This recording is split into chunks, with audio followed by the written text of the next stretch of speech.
Good morning, y'all. Thank you so much for welcoming me into this vibrant, thoughtful, and kind community. It is truly an honor to be invited to share with you today. So let's start with a little about me.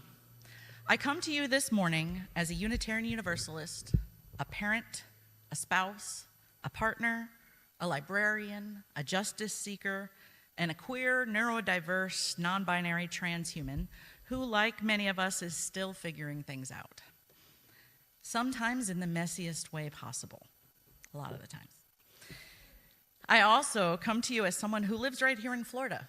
I became a baby snowbird, bouncing back and forth between Lansing, Michigan, and Central Florida more than 40 years ago. If you've been here a while too, you know this place is exceedingly strange and outrageously sacred. It is beautiful and complicated. And oddly, always seems to be caught in the middle of one of the most chaotic political climates we've ever witnessed. There is so much happening right now. It can be hard to know where to even begin. Trans people, especially trans youth and their families, are being legally, publicly, and personally attacked. The number of bills, policies, and headlines targeting our very existence is relentless. Life-saving health care is being stripped away or criminalized. Our identities are being politicized before we can even speak them out loud. Rainbow flags are being torn down. Book bans are sweeping through school districts. And the mere presence of queer joy is treated like a threat. And it's not just trans folks under fire. Across the state and across the country, we are watching coordinated attacks on bodily autonomy, racial justice, public education, reproductive freedom, voting rights, immigrant safety, and the dignity of disabled people. We're seeing the climate crisis deepen while corporate power tightens its grip and takes another vacation. We're witnessing white Christian nationalism move from the margins into deeply entrenched policy with terrifying consequences. And all of it is being justified with fear and weaponized morality. And our kids, our queer kids, our black and brown kids, our disabled kids, our immigrant kids, our brilliant, imaginative, and growing kids are being told their history is too dangerous to teach, told their books are too risky to read, told their very lives are too complicated to protect. We are telling them they don't belong. It's a lot. Some days it can feel like too much. Some days it's hard to breathe under the weight of it all. Some days the fire feels relentless. And yet, we are still here. Still joyful, still real, still learning, still laughing, still beloved. And that's what I want to talk about today. I want to talk about what it means to be authentic in a time of fire. I want to talk about truth-telling as a spiritual practice. I want to talk about the cost of hiding and the sacred risk of becoming. And I want to talk about joy, not because these things are easy. Let me be very clear. Joy is not a sign that the hard things aren't real. Joy is what we carry with us into the hard things. Joy is one of the fiercest tools we have. Because here's the truth. Joy and grief are bound together. For a long time, I genuinely believed that if I could just play it safe, I'd be okay. If I could be palatable enough, helpful enough, quiet enough, normal enough, then maybe I could avoid the cruelty and harm I had witnessed fall upon people like me. Maybe if I followed all the rules, read the room right, adapted faster than anyone expected me to, I could earn a kind of safety, or at least stay under the radar. And for a while, it worked, sort of. I became an expert at performance. I could read a space instantly, shapeshift to fit, smooth out the awkwardness in the room before anyone else even noticed it was there. I knew how to disappear in plain sight, how to be useful, agreeable, necessary, but never disruptive. Never too much, never actually myself. People praised me for it. I was adaptable, they said, flexible, strong. And I was all of those things. But I was also exhausted, disconnected, and hollowed out in ways I couldn't name. My heart and soul knew what those compliments really meant was thank you for not making us uncomfortable. What they meant was thank you for being small enough to manage. What they meant was thank you for not taking up space we didn't offer you. I didn't even know I was hiding. I thought I was surviving, and I was. But I've come to understand that survival is not the same as wholeness. Shrinking doesn't keep us safe. Maybe it helps the people around us feel more comfortable, but it certainly doesn't shield us from harm. It only spares the world the discomfort of reckoning with who we really are and who they really are, which protects the world from having to change. And I don't want to live in a world where survival comes at the cost of my own soul. I don't want to build relationships or communities or faith spaces that demand we disappear in order to belong. I want a world, and I believe Unitarian Universalism calls us to create a world where we are invited to show up whole. Not because it's easy, not because it's tidy, but because it is sacred. So slowly and tenderly, with a lot of grief and lots of humor, I began to let go of being small. I began the work of unhiding, and I started telling the truth. The first person who really invited me into my own truth was my daughter. She was 3 years old when she marched up to Santa and said without hesitation, announced she was a girl for Christmas. Not asked, not whispered, declared, as if she were issuing instructions for how the universe was going to proceed. There was no wobble in her voice, no hint of apology. She said it the way some kids said they want a bike or a puppy, except she wasn't asking for a toy. She was naming herself. In her little kid logic and magic, Santa wasn't a gatekeeper of dreams. He was just another adult who needed to be brought up to speed. Her eyes sparkled with the kind of certainty only a 3-year-old prophet can carry. That chaotic mix of mirth, imagination, and plenty of holy mischief. It was as if she were saying, "This is the deal, Santa, update your list." And I continued to witness her, this radiant, fearless little being, continually choose herself. She claimed her truth with that sparkle in her eyes, a fierce smirk that dared the world to question her, and this kind of certainty that felt ancient. She wasn't hesitating. She wasn't asking permission. She wasn't wondering if her truth would be accepted. She simply was. There was sass in it, for sure, and imagination too, and underneath all of that, a deep, joyful clarity, a calm, steady knowing that was louder than any doubt the world could throw at her.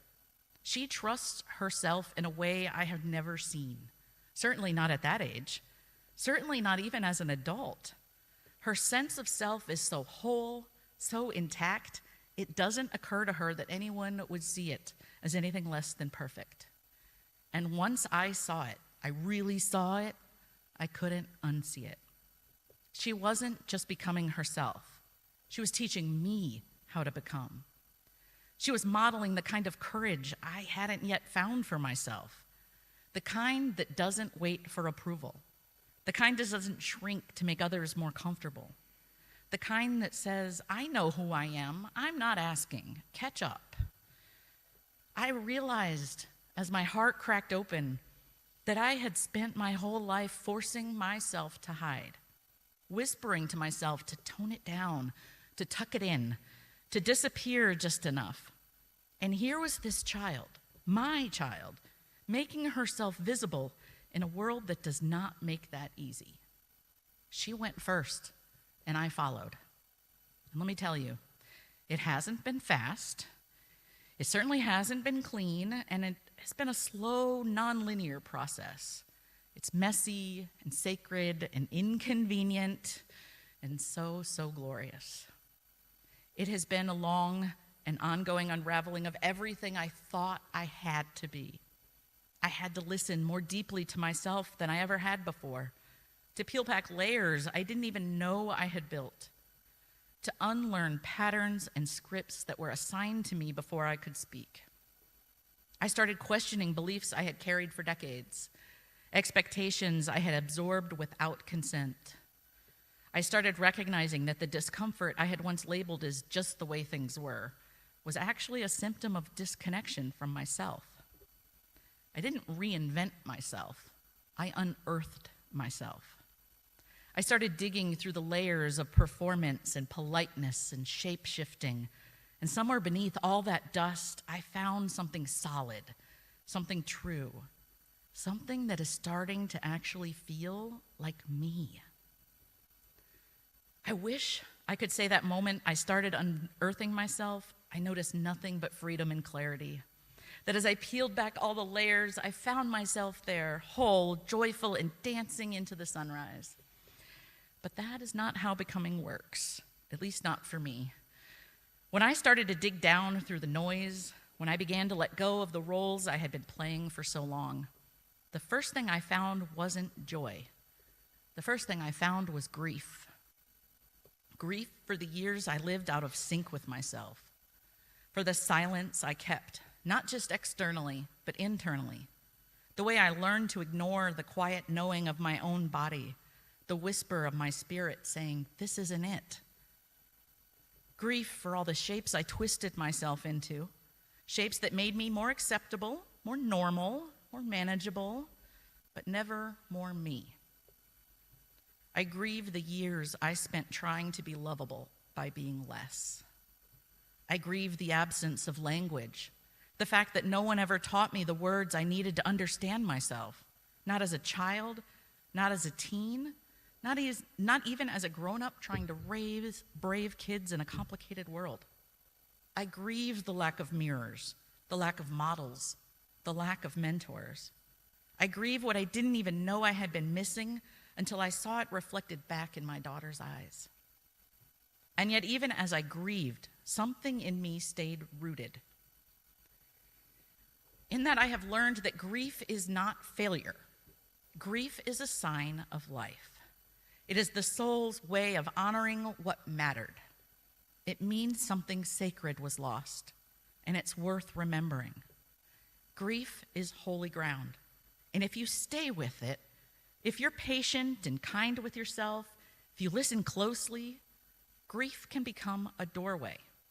And on the other side of that doorway, waiting with confetti and eye rolls and a confetti cannon, is joy. Wild, unapologetic, irreverent, belly-laughing, glitter-soaked joy. Not the kind you stage for social media or squeeze in between productivity goals.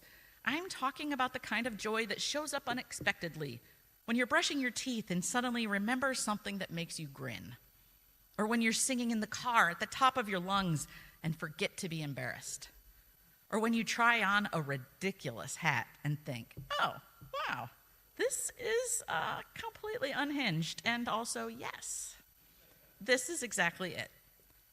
The kind of joy that doesn't ask permission. The kind that says, oh, there you are, I've been waiting. This joy wasn't the prize I got for suffering the hard stuff. It wasn't something I unlocked at the end of a long journey like a gold star for self-awareness. Trans joy is not a bonus feature. It is not a reward. It is not what comes after the struggle. It is the resistance. It is what allows us to live. It is how we fight back against every system that tells us we are too much or not enough or simply not real. Trans joy is how we insist on our sacredness in a world that keeps trying to write us out of the story. It is pluralism in practice. It is transformation with pizzazz. And yes, I still get scared. I live in a state where I have to think carefully about every bathroom my child and I use in public, where our healthcare has become legislative ammunition, where people I love have uprooted their entire lives and left, not because they wanted to, but because they don't feel safe here anymore. And still, I choose joy, not in denial. I choose joy in defiance. I choose truth. I choose to keep becoming. Because I'm not just becoming more trans, I'm becoming more honest, more present, more tender, more fierce, more sacred, definitely more weird and wonderful, and 100% me. And it's such holy ground. Unitarian Universalism has given me the language to hold all of this. The grief, the joy, the becoming, never perfectly, not even easily, and not without its own tensions and gaps, but understanding and meaning that has deep and real possibility. This is a faith that by design makes room for evolution. A faith that does not demand we show up finished or polished, but invites us to arrive as we are, changing, unfolding, and entirely human. At its core, Unitarian Universalism is rooted in the sacredness of becoming. We say revelation is not sealed. And that's not just a theological claim. It's a pastoral one. It means our understanding of truth is still unfolding, that our personal truths, our communal truths, and the sacred truths of this world are still being revealed, still growing, still surprising us. It means that there is always more to learn, and that becoming ourselves is not a betrayal of who we were. It's a continuation of the sacred story. It's our legacy. We say transformation is sacred, which means that change isn't something to be feared, but something to be honored. That letting go of old versions of ourselves, of our communities, our theologies, our assumptions, is not failure. It's faithfulness. It's what it means to be alive and awake in a living tradition. It means that spiritual growth is spiritual practice. We say pluralism matters. That means creating communities where many kinds of lives and truths can coexist without being diminished. More than being open-minded, it's about recognizing that there is no single right way to be a person, no one blueprint for a family, no one correct expression of gender, faith, love, or liberation. It's about believing that the sacred shows up in unexpected forms and that each of us holds a piece of it. And at the center of all this, we place love. Not the soft pastel love of avoidance, not the kind of love that keeps the peace by keeping people silent, not a shallow tolerance that disappears when things get uncomfortable. We are called to fierce, radical love, love that changes things, love that disrupts injustice, love that says yes to who you are and no to the systems that try to erase you, love that shows up when it's hard, love that builds sanctuary when the state tries to exile, love that whispers to every trans kid, every queer elder, every grieving parent, every confused seeker, you are sacred exactly as you are and not one bit less. Love that isn't nice, it's accountable. Accountable to one another's dignity, to one another's freedom, to one another's becoming. It means practicing truth and love, not just when it's easy and especially when it's inconvenient, especially when it costs us something, when it calls us into growth. Because that's what love is supposed to do. It changes us. It makes us more real. It makes us more whole. And when we show up to that kind of love together, when we commit to truth-telling and transformation, to plurality and presence, to becoming over perfection, then we're doing more than practicing faith. We're practicing liberation. So what does all this mean for you here, for this community in Clearwater? What does it mean to take our values seriously, not just on paper, but in practice? It means we become the kind of people who make a space for all kinds of becoming, not just the ones we recognize, not just the ones we're already comfortable with, not the ones that feel easy, familiar, or safe. It means we learn to tell the truth, our truth, even when it feels risky to say out loud, even when it makes our bodies feel exposed, when the words tremble inside us or the truth feels too tender to carry alone, when it would be easier to smile, stay quiet, or tell a softer version of the story, even when speaking that truth might shake the room more than it shakes us. It means we build communities where trans people are not allowed to exist just quietly on the sidelines, nor are we placed uncomfortably on pedestals when it suits the narrative, then left unsupported when the cameras are off. Because marginalization doesn't always look like exclusion.